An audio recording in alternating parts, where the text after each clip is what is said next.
Chaque jour, vous êtes bombardé par des milliers d'opinions, des algorithmes qui décident ce que vous devez voir, des personnes qui vous disent comment penser, quoi porter, quoi acheter.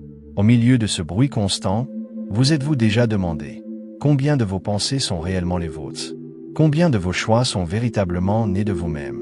Comme dirait Michel Foucault, le problème n'est pas tant de nous libérer de ce que nous sommes, mais de nous libérer du type d'individualisation associé à l'état moderne. C'est le véritable défi de notre époque, découvrir comment penser par soi-même. Le paradoxe de notre temps est cruel et silencieux. Plus nous avons d'informations, moins nous semblons penser par nous-mêmes.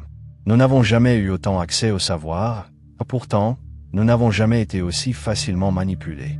Nous voyons le monde à travers des lunettes empruntées, incapables de distinguer où finissent les opinions des autres et où commencent les nôtres.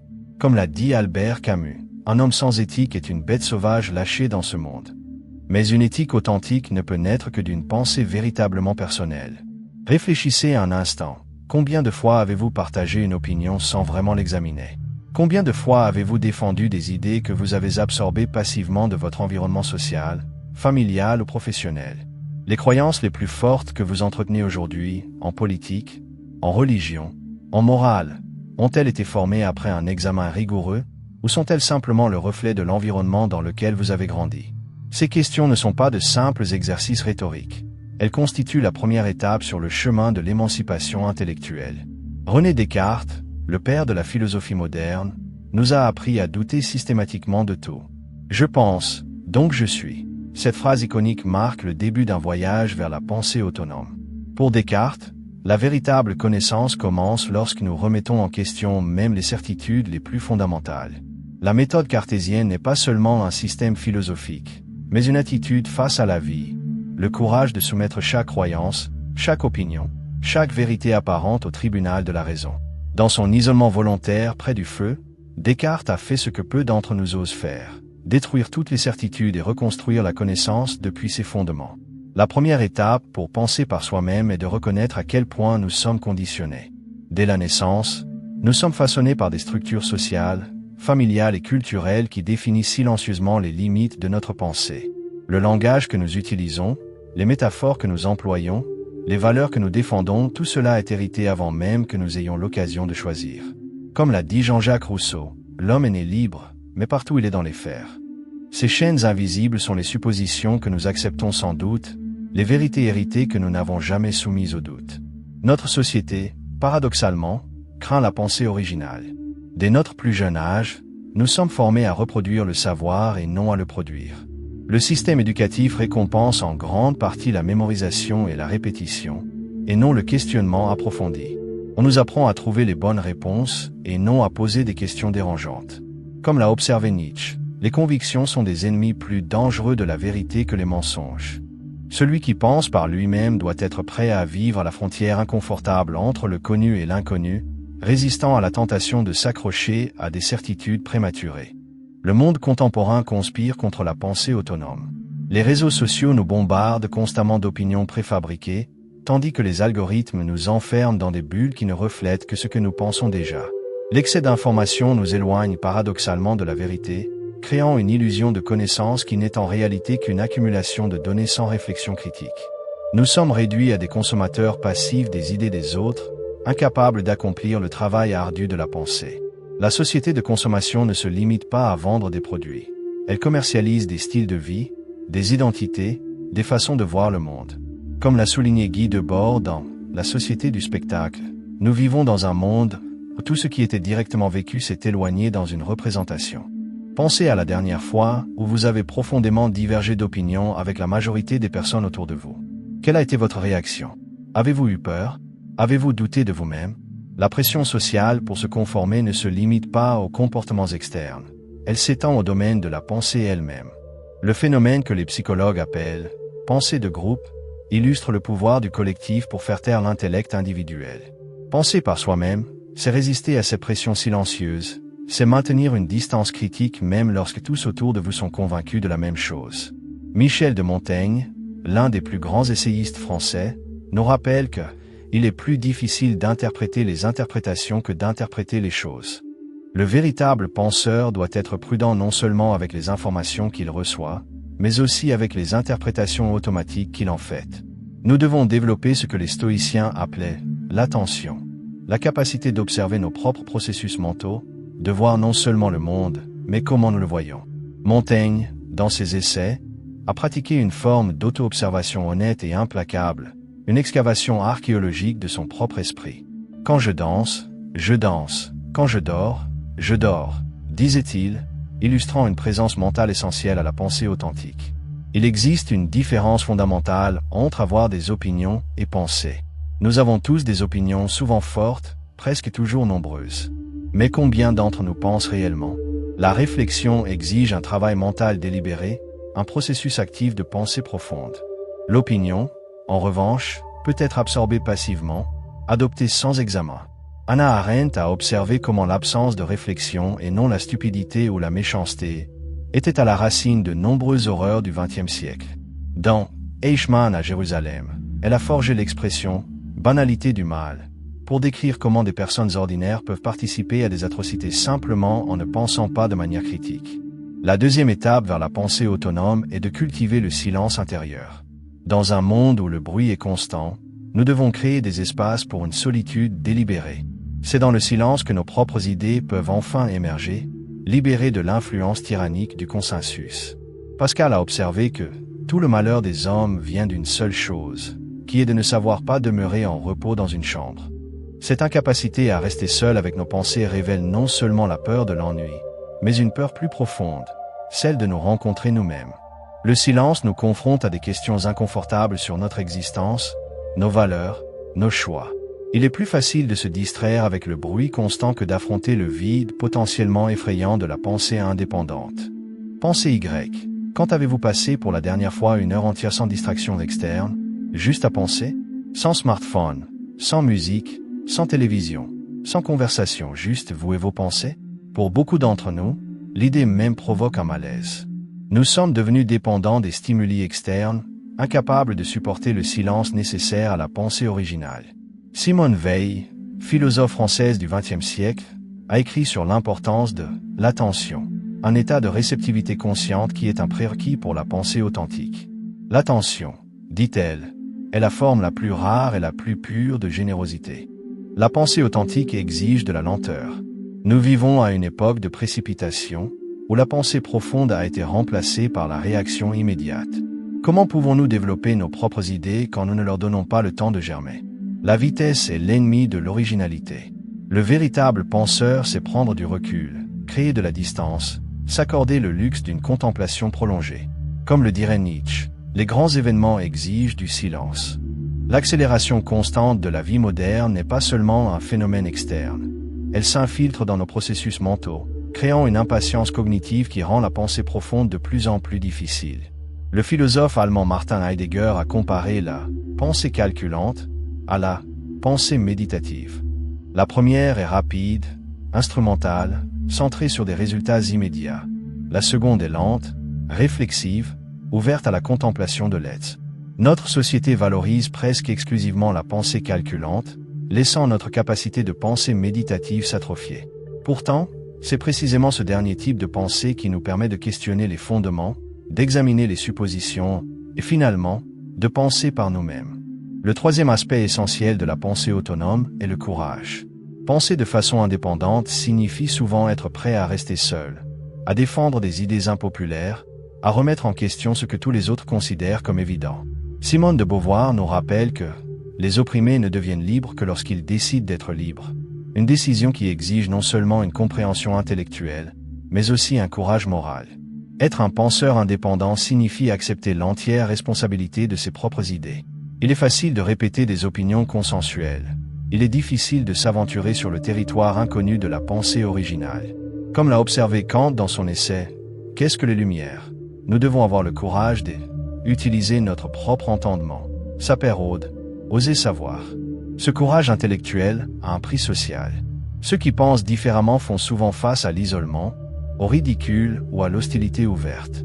Socrate a été condamné à mort pour avoir corrompu la jeunesse, c'est-à-dire pour l'avoir encouragé à questionner les vérités établies.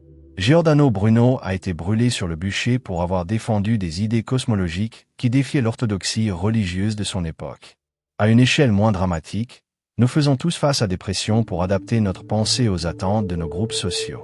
Le courage du penseur autonome consiste à accepter ce risque, à préférer la vérité au confort de l'appartenance.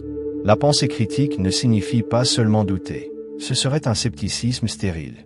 Penser de manière critique signifie examiner les fondements des idées, vérifier la cohérence des arguments, chercher des preuves, considérer des perspectives alternatives. C'est la capacité de démonter et de remonter des concepts, en testant leur solidité. Gaston Bachelard appelait cela la vigilance épistémique, une attitude d'attention constante à nos propres processus de connaissance, une forme de métacognition qui nous permet de reconnaître quand nous sommes influencés par des préjugés ou des raisonnements erronés. Le philosophe américain Charles Sanders Peirce a décrit 4 méthodes par lesquelles nous établissons nos croyances. La ténacité, s'accrocher obstinément à une croyance, l'autorité, accepter ce que les figures d'autorité nous disent, l'a priori, adopter ce qui semble raisonnable ou élégant, et l'enquête scientifique, soumettre nos croyances à l'épreuve de l'expérience. Selon lui, seule cette dernière méthode a une chance de nous rapprocher de la vérité. Le penseur indépendant doit constamment prendre soin de distinguer entre ces méthodes, résistant à la tentation d'accepter des idées simplement parce qu'elles sont confortables, pratiques ou socialement sanctionnées. Nous ne pouvons pas parler de pensée autonome sans mentionner Hannah Arendt et son analyse de la banalité du mal. Ce qui permet les atrocités historiques n'est pas nécessairement le mal délibéré, mais le refus de penser par soi-même, l'externalisation de la conscience morale. Penser par soi-même n'est donc pas seulement une question épistémologique, mais aussi éthique. C'est assumer la responsabilité du monde que nous construisons collectivement à travers nos choix individuels. Arendt a observé que ceux qui ont résisté au nazisme n'étaient pas nécessairement les plus éduqués ou intellectuellement sophistiqués. C'étaient simplement ceux qui gardaient l'habitude d'examiner de façon critique la réalité autour d'eux, qui refusaient de suspendre leur jugement moral, même quand tous autour d'eux le faisaient. La philosophe française Simone Veil nous offre un concept précieux, le déracinement. Elle a observé comment l'être humain moderne a été déraciné, séparé des traditions, des communautés et des pratiques qui donnaient un sens à la vie. Ce déracinement crée un vide que nous remplissons souvent avec des idéologies préfabriquées, des identités empruntées et des récits simplistes sur nous-mêmes et le monde. La véritable pensée autonome exige que nous résistions à cette tentation, que nous supportions l'anxiété de ne pas avoir de réponse toute faite, que nous travaillions patiemment à créer du sens au lieu de le consommer passivement. La 4e étape essentielle pour penser par soi-même est de développer une relation saine avec le doute. Notre culture tend à valoriser la certitude chez les politiciens, les experts, les chefs religieux, même si cette certitude est illusoire. Le penseur autonome, en revanche, cultive ce que le philosophe pragmatique John Dewey appelait le doute authentique. Non pas un scepticisme performatif ou nihiliste, mais une ouverture réelle à la révision de ses propres croyances à la lumière de nouvelles preuves ou arguments. La capacité de dire « je ne sais pas, je peux me tromper » n'est pas un signe de faiblesse intellectuelle, mais de force. Comme l'a observé Bertrand Russell, le problème du monde est que les idiots et les fanatiques sont toujours si sûrs d'eux-mêmes, et les personnes les plus sages sont pleines de doutes. Cette relation avec le doute ne signifie pas adhérer à un relativisme désespéré où toutes les opinions sont également valables. Au contraire, c'est précisément parce que nous cherchons la vérité que nous devons être prêts à reconnaître les limites de notre connaissance. C'est le dogmatique, et non le penseur critique, qui craint le doute. Comme le poète John Keats l'a écrit à propos de la capacité négative, la capacité de demeurer dans l'incertitude et le mystère sans chercher avec irritation des faits et des raisons, cette tolérance à l'ambiguïté est la marque d'un intellect mature.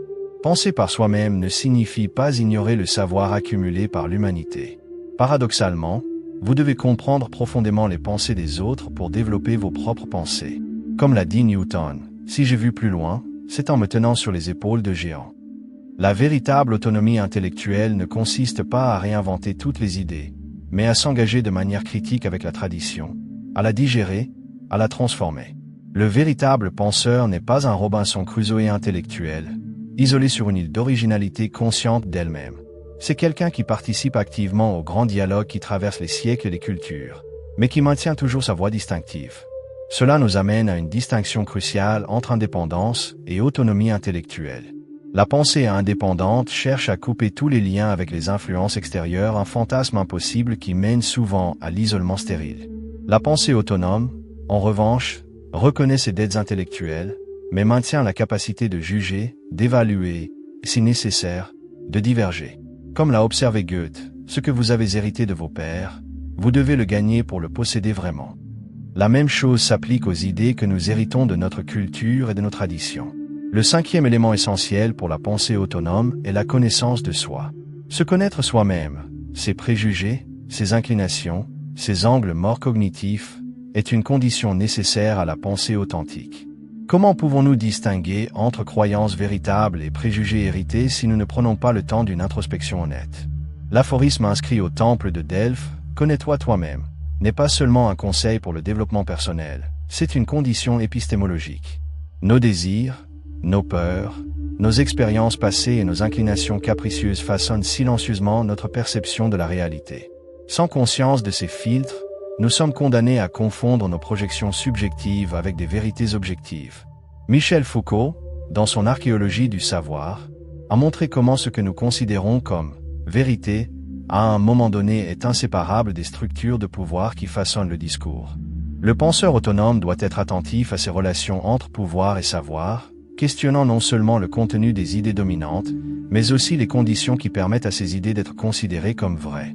Cela exige une forme d'autoréflexivité radicale, la capacité d'examiner non seulement nos croyances, mais aussi les conditions sociales, historiques et psychologiques qui rendent ces croyances possibles, voire inévitables. Le sixième aspect fondamental de l'autoréflexion est le développement de l'imagination critique.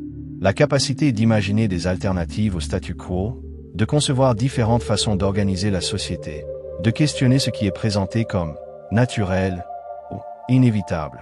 Tout cela fait partie essentielle de la pensée autonome. Comme l'a observé Herbert Marcuse dans L'homme unidimensionnel, l'une des formes les plus efficaces de contrôle social est l'élimination de la conscience des possibilités alternatives.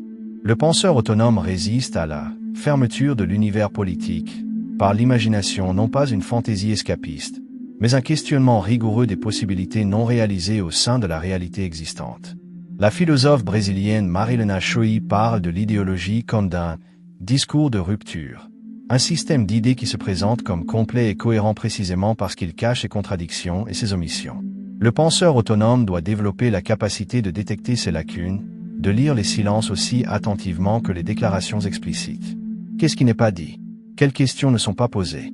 Quels groupes ou perspectives sont systématiquement exclus du discours dominant? L'autonomie intellectuelle exige cette attention à ce qui n'est pas dit, cette capacité à penser contre le discours établi. L'étape finale sur ce chemin vers l'autonomie intellectuelle est la pratique constante.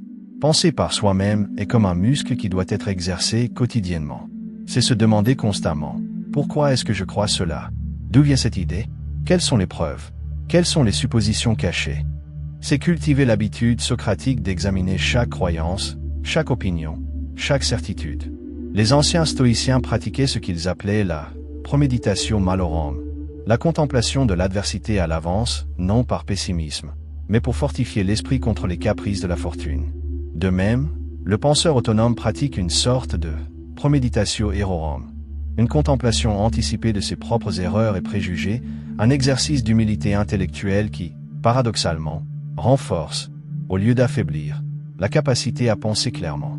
Le philosophe pragmatique John Dewey a défendu ce qu'il appelait la pensée réflexive, un mode d'enquête qui commence par la reconnaissance d'une difficulté ou d'une perplexité et procède méthodiquement pour clarifier le problème, formuler des hypothèses, tester ces hypothèses et tirer des conclusions. Cette méthode n'est pas applicable uniquement aux sciences naturelles, mais à tous les domaines de la vie. Le penseur autonome adopte cette attitude d'enquête non seulement à l'égard des questions abstraites, mais aussi des problèmes concrets de la vie quotidienne, personnelle et sociale. Penser par soi-même n'est pas un luxe intellectuel ou un exercice académique abstrait. C'est une nécessité vitale à une époque de manipulation de plus en plus sophistiquée. Comme l'a observé Édouard Bernet, neveu de Freud et pionnier des relations publiques modernes, la manipulation consciente et intelligente des habitudes et opinions organisées des masses est un élément important dans une société démocratique. À l'ère de la post-vérité, des fausses nouvelles et de la propagande algorithmique personnalisée, la capacité à penser de façon critique et autonome est devenue une forme d'autodéfense intellectuelle. La philosophe Martha Nussbaum, dans son livre « Les émotions démocratiques », met en garde contre le déclin des humanités dans l'éducation contemporaine et l'appauvrissement qui en résulte de notre capacité à penser de manière critique. Une éducation exclusivement axée sur les compétences techniques et les connaissances instrumentales produit ce qu'elle appelle des zombies réussis. Des individus compétents dans leur spécialité, mais incapables de questionner les fins auxquelles leurs compétences sont utilisées. La véritable pensée autonome requiert cette réflexion sur les objectifs, cette capacité à demander non seulement comment, mais pourquoi et pourquoi.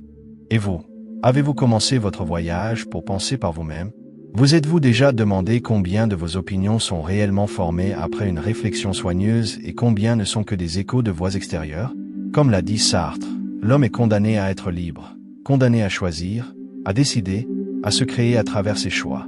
Et la première étape vers la liberté authentique est d'apprendre à penser par soi-même, même quand le monde entier semble conspirer contre cette possibilité. Rappelez-vous les mots de Montaigne, « Je préfère forger mon âme que la meubler ». Penser par soi-même, ce n'est pas accumuler des informations, mais développer la capacité de les traiter de façon autonome, de les transformer en sagesse personnelle. C'est un voyage sans fin, un engagement quotidien envers sa propre liberté intellectuelle. Comme l'a suggéré Kant, c'est l'émergence de l'être humain de sa minorité auto-imposée, l'état de permettre aux autres de penser pour nous. C'est la conquête la plus difficile et la plus précieuse, la conquête de son propre esprit. Le véritable penseur indépendant ne recherche pas l'originalité pour l'originalité, comme si la valeur d'une idée résidait dans sa singularité ou sa nouveauté. L'objectif n'est pas d'être différent, mais d'être authentique, aligné avec la vérité telle qu'on l'aperçoit après un examen rigoureux.